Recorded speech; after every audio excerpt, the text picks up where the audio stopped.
Today we have the 2025 Equinox Active. This is the more rugged trim of the Equinox. And Jen, what are we doing? Well, today we're over at Tombstone, and I want to see just how rugged this rugged Equinox can get.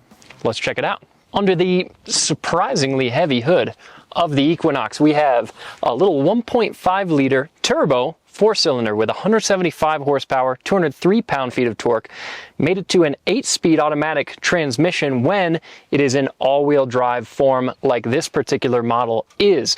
That all-wheel drive is going to be about an extra $2,000 option, but it does get you the 8-speed instead of a CVT. So for the Active series on the Equinox, you've got these nice General Grabber ATs. And what I'm happy to see is that they're down to a 17-inch wheel running on a 65 series tire, which gives you a lot more cushion to get up these heavy rocks that we're about to see. For the first portion of Tombstone, we're going to do the easy side. I'm going to be behind the wheel. And then for the hard side, Jen, we're going to put you behind the wheel. What do you think? I am excited, but nervous, but ready to go.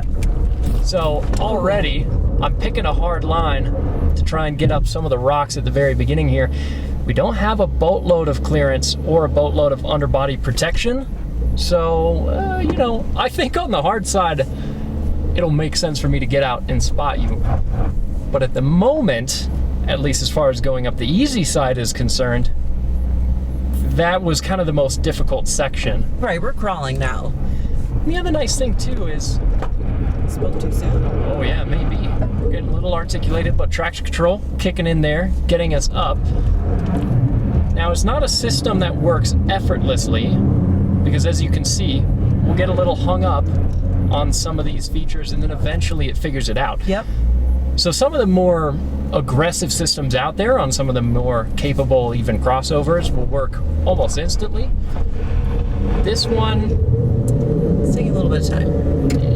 It needs a little bit of love and a little bit of patience. This is the easy side? This is the easy side.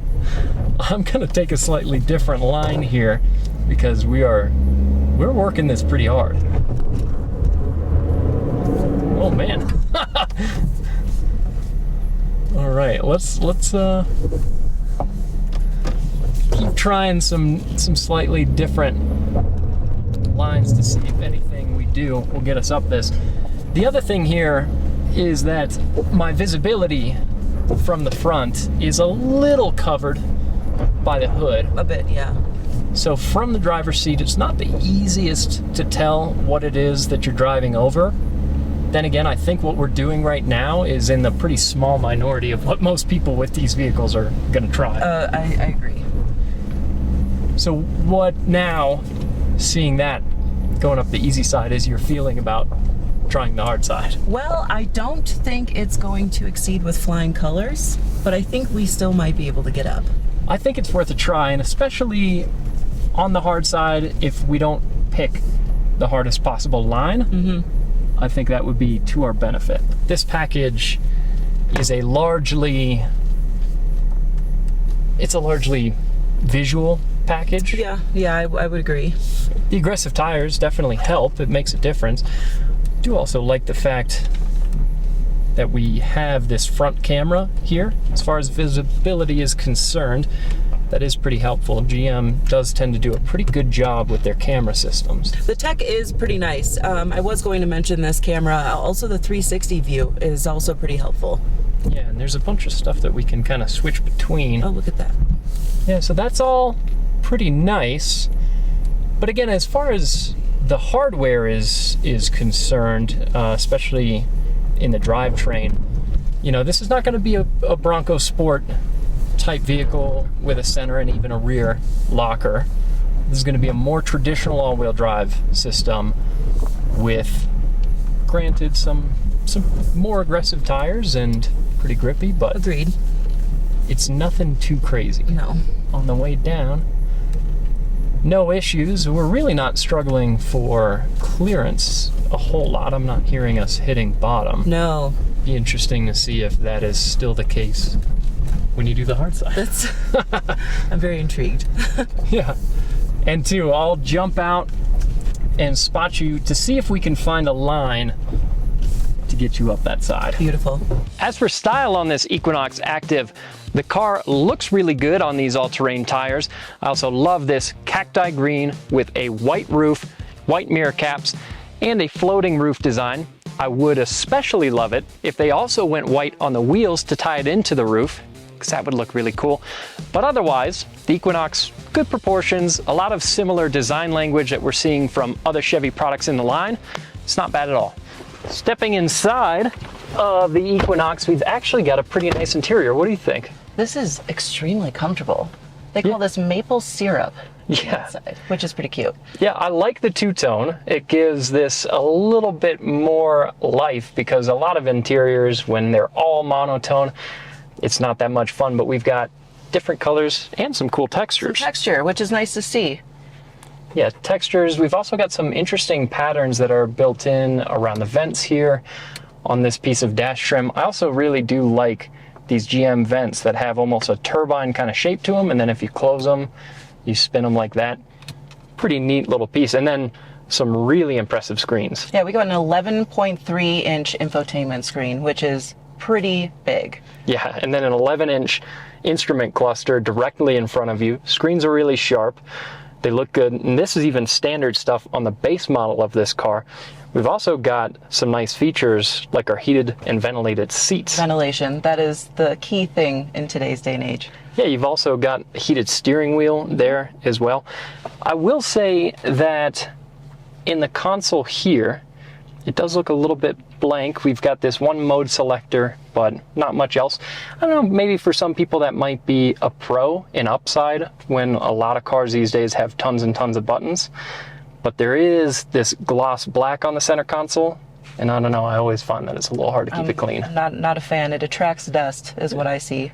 But what do you think of the seats? Seats are a lot comfier than I expected.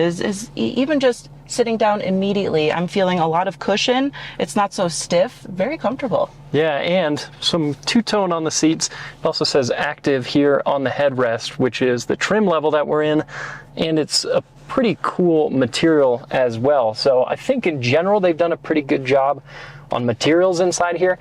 There's definitely some scratchy hard plastics if you look around, but most of your touch points are actually pretty nice. I do like how much texture there is even outside of the leather, especially on the phone charging pad here too. Stepping into the back of the Equinox, pretty impressed by a couple things. For one, we still have two-tone back here on the seats, some fun design elements, also heated back seats. We've also got vents in the rear, which is huge for rear seat passenger comfort. And as far as space, Jen, are you in your normal driving position? I'm in my normal position here, but I'm going to push the seat back and see how that feels for you. Yeah. I mean, at the moment, I'm pretty good. It's not until you're about there. Yeah. And at that point, you're probably miles from the steering wheel. Oh, I certainly am. I certainly am. Yeah, so You've got a lot to go. Basically, for any regular driver's seating position, you're going to have plenty of space back here. I'm only about 5'10", so I'm not freakishly tall like Andre and Roman and the rest of my coworkers, even Tommy.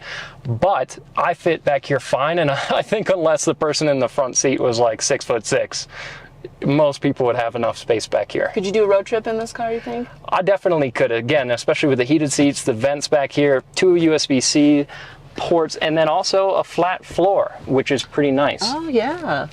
And let's see, we've got cup holders. Yeah, it's nothing crazy. It's not like the back seat of a Maybach, but it gives you all of the features that you need. Now for the next part of the trail, we're going up the hard side. We're gonna have Jen behind the wheel. And this, what we're standing by here, is really the hardest part of doing this side, because you can see we've got these ruts that we're gonna have to drive through. I'll plan to get out and spot you because we don't have a ton of clearance. Appreciate that. Yeah. But hopefully, traction control system will be able to work the Equinox through this hard section. If it does, I'll be pretty impressed. So here, what I'm gonna do on this section is I'll get out and spot you, and I think we'll probably try and stick left. Okay. We'll take it slow. We'll see if we can do it. Obviously, we don't want to be damaging any vehicles today. No, not today. But if we can get this up here, I'll be impressed, because this is not the easiest little stretch of trail.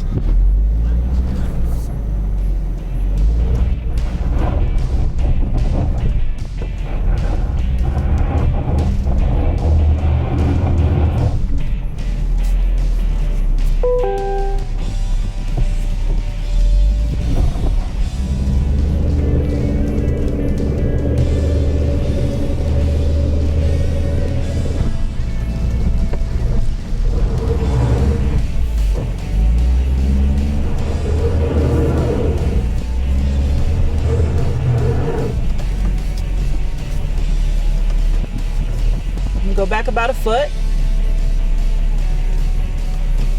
All right, here we go.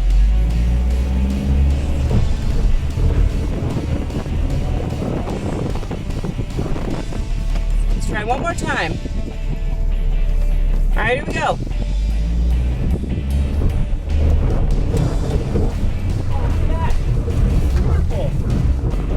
Now we're lifting the back tire. Woo! She's not happy, guys. No, I'll tell you what, this is a proper challenge for this car. I mean, what do you think? Do you want to continue, or do you think we've got our answer? I mean, it's not too adequate at this time. We could try, but you know, I feel bad for this car right now. Yeah, at a certain point, I think it's a bit of a fish out of water situation where, look, if you're motivated enough and you don't care about damaging anything, you could probably get a Corolla up this hill if you're crazy, right? Yeah, of course. But our job is just to test what vehicles seem happy and comfortable doing. Mm-hmm. And I think we've kind of demonstrated where this car's limits are. I think we found it. Yeah. I think we found it, and it's right here. Yeah. Well, you know, not a terrible performance from the Equinox, because again, this is a crossover. It's not a traditional four-wheel drive, something that's meant to tackle any crazy trails. Right. And anytime you're lifting tires like this, it is a big ask for a traction control system to cope with that. When you don't have lockers, it's not easy to get up something like that based on traction control alone, unless it's a really advanced system like what you can get in some Land Rover products. So yeah, no real knock against the Equinox here. I think it does everything that the Equinox buyer is going to need it to do. Right.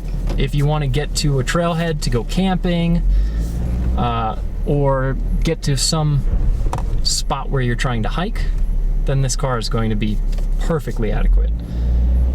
If you want to go to Moab, probably better options. These trails, probably not it for you. No. If I had to pick a trim of the Equinox, just based on these tires alone, I would pick this trim because these tires themselves make a good difference. They do. The grabbers are great, and again, big fan that it's a smaller wheel running on a 65 series. Yeah. It gives you so much more cushion on that sidewall. Yeah, the sidewall alone just helps as far as comfort. So yeah, I think those are all marks for it. But yeah, it didn't quite have it getting up Tombstone. Again, it would be possible to get it up there, but at a certain point, you're just beating up on the car, and it's not strictly. She gave it her best today. She gave it her best. Yeah. So that's all for this video. Thanks again for watching. Go to alltfl.com to see everything that we do. And there's also a video that you did recently, pretty cool, with a Cybertruck and full self-driving in the same area. Absolutely. Go check that out.